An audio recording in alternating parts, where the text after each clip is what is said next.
Struktur dan fungsi jantung dan salur darah.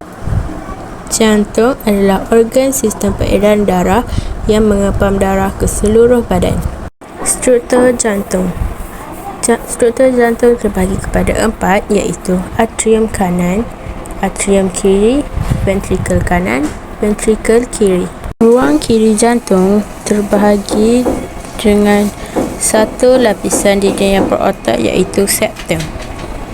Injap tricuspid berada di antara atrium kanan dan ventrikel kanan. Bicuspid berada di antara atrium kiri dan ventrikel kiri.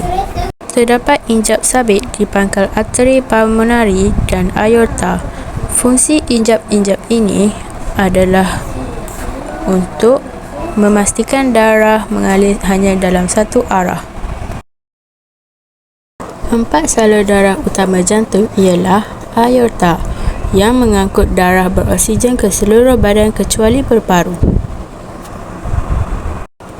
Arteri pulmonari yang mengangkut darah terdioksigen dari jantung ke paru-paru. Vena pulmonari yang mengangkut darah beroksigen dari paru-paru ke jantung. Akhir sekali, vena cava yang mengangkut darah terdioksigen dari seluruh badan ke jantung.